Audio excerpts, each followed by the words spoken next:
तू रड़ुआ ना हम मरद हम। अच्छा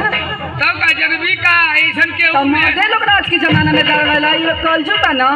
मेहरारू का गोड़ी लोग ना दबावले हम मेहरारू ही ना लोग का गोड़ दबावले। अरे बाप रे बाप ये उल्टा जमाना आज का चल गेल बा ये हमार राजा का दबा बताओ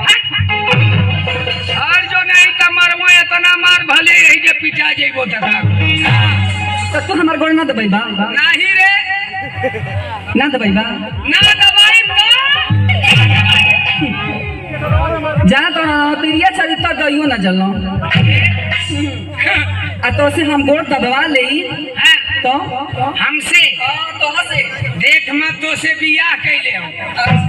अतमो से शादी कैले है। अरे पागल बियाह शादी दोनों एके ना भाई काहे ना दूठे होला मछियो खा ले जा अरे ई बता दूठे ना भइले के बियाहवा होला कि ना। अरे वही के बियाह वही के शादी कहल जाला पहले होत रहे बियाह फिर बाद में गावना होत रहे गावना होत रहे। अरे पहले शादी रहे आ पहले बियाह रहे अब का होला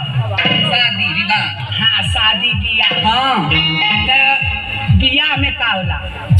सेनूर पहरावल जाला आ शादी में क्या होला शादी में पिटावल जाला मुंह पिटावल जाला बड़ी मार रौंड बन बोला जला कि ना का अबे बोला है सत्य भैया के जला कि ना सत्या भैया हाँ सत्या भैया के बोले इबू ना हाँ तो कह दे थे ना कि तुम्हारे ससुरा उनाऊ के हुआ लगा ए दबा ना दगड़ो ना दबाई रे कह देनी कि ना दबाई तो ना दबाई ना करे बा नहीं चल ठीक बा अगर हम कसम खातानी हाँ अगर असले बाप का बेटी हो असल बाप की बेटी हो हाँ तो तारा से गोड़ दबा असल बाप का बेटी हो हाँ तो हमार मेहरारू है कि ऐसा कथियई और क्या? कि असल बाप का बेटी हो हाँ तो तोसे गोड़ दबवा दे दबवा दे गुसिया के तो हम खुशा के का थाई असले ससुरे का दामाद हो तो तोर गोड़ ना दबाई ठीक बा